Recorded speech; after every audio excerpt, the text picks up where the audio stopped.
Tonight on the 31 Nights of Halloween Horror, when it's kill or be killed, your only chance for survival is, well, to kill. So, yeah, kill. Tonight's movie, The Hunt.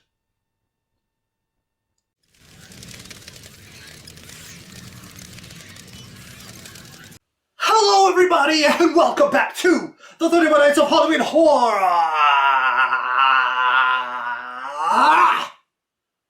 Worst apocalypse ever! Yes! Yes, yes, yes, yes, yes!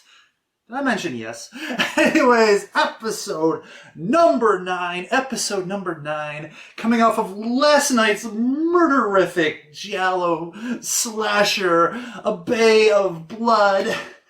I thought, you know what? Okay, so I think it's time to come back to another one of those more contemporary, recent releases. Actually, a movie that was released this year, my second movie from 2020, and that movie is The Hunt. The Hunt. So what is The Hunt about? Well, it is about a group of people who have been drugged, kidnapped, and taken to an undisclosed location so that they can be hunted for sport by a group of wealthy, you would say, elitist liberal types. And apparently all these people being hunted are quote-unquote deplorables, red state, conservative, I guess.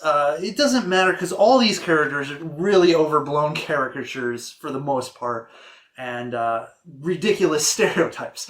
But basically that's the story. Is we have this one woman that we're following who has been part of the group being hunted, but she is an Afghanistan veteran. She has survival skills, and she basically plots her course through to survive this horrible hunt and enact bloody revenge upon the hunters. So, let's get into the scores, shall we? Violence and gore, I am going to give this one a 5 out of 5. There are people blowing up, people's heads getting shot, mostly off, not all completely off. We've got poisoning, gassing, we got cutting, stabbing, shooting, it's beating, it's a brutal. I mean, like the final fight scene is also super freaking brutal. Anyways, so bloody, brutal, all around good time. 5 out of 5. Shock value, I'm going to give this a 2 out of 5.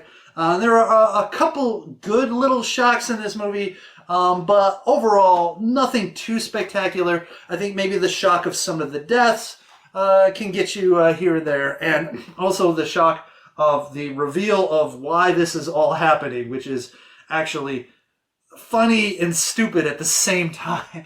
So, that being said, 2 out of 5 for shock value. Plot is going to be a 2.5 out of 5. This movie is very satirical.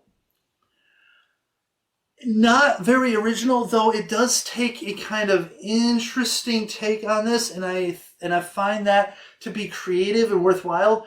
But in the end, it is absolute ridiculous horseshit of a plot that just show. I mean, yes, I guess it's effective to show just how shallow and vindictive this one person is, to go through all of this because of a situation. I mean, look, cancel culture is garbage. Cancel culture shouldn't exist. Here's a reason why cancel culture should exist. But yes, it's also very convenient that they make a vital error which makes it possible for the entire movie to happen the way it does.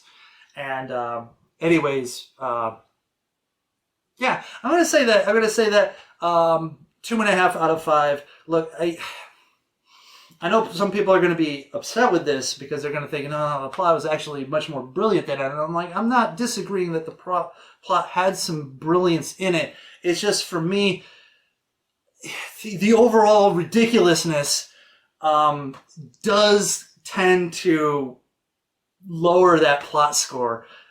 Because there still has to be a bit of believability going on somewhere. Anyways, 2.5 out of 5. I'm sticking to it. Whatever. It's my movie review. I can do whatever I want. Moving on to acting, I am giving this a solid 3.5 out of 5. The main actress is wonderful in this movie. I really like her. She does a great job. Everyone else kind of hit or miss. And the fact that, like, yes, I know it's satirical, people are caricatures, but they're just so over the top with what they do and their ridiculousness that it sort of, you know, you're watching a movie, I'm watching a movie, I'm watching a movie, I'm watching a movie. I'm not watching any kind of, like, you know, serious reality thing. Like, even, like, for example, we'll go to Bay of Blood. Bay of Blood, as ridiculous as that movie is, the violence and the murdering and stuff like that is much more feasible than what's going on in this movie. So there is that bit in there. Anyways, but yeah, the way some of the actors portrayed their characters were a little over hammy, and so I'm knocking it back, but still 3.5 out of 5. Pretty damn good. So 3.5 out of 5 for acting. Nudity, 0 out of 5. Honestly, I don't see any way that they could incorporate this except for maybe like where they're going through like their cell phone or like video things that they, oops, accidentally left my porn folder open or whatever. But, you know, otherwise, 0 out of 5. Enjoyment factor, I am giving this a solid 4 out of 5. This movie is very enjoyable. It's fun. It's funny. It's ridiculous, but, you know, it's got a lot of great moments and fun action in this movie, and the performances by the main character is really great. I think she does a really good job. And yeah, the vileness of the main villain also, she does a decent job. For the most part, there's a couple scenes where I'm going like, but for the most part, this movie is a whole lot of fun. Very, very good movie. I highly recommend it. 4 out of 5 for my enjoyment factor, and my overall impression is a 4 out of 5. Very strong, solid outing. It takes the human hunting, the deadliest game thing to a different level, a different view of it. And overall, despite the flaws and despite my misgivings on certain aspects of it, it's still a very good movie. Definitely, for me, top 10 material. Maybe even top 5. I mean, this is 2020. You don't get too much to go with. But there you have it. The Hunt. That averages out to a solid 3 out of 5. And, yeah. So, tell me in the comment section below, did you see The Hunt? What did you think about it? Do you agree with me, disagree with me? Rate, comment, subscribe, notifications, all that wonderful stuff. And, you know, till next time, I will see you on the 31 Nights of Halloween Horror. Oh my goodness. Oh, we're almost a third of the way through. Almost, and the loopiness is still getting to me. But I will talk to you again later, and remember, when you're choosing your hunt victims, do much better thorough background checking, especially when it comes to people that might have the same name, because, you know, you definitely want to have the right victim and not the wrong victim, if you know what I mean, right? Yeah.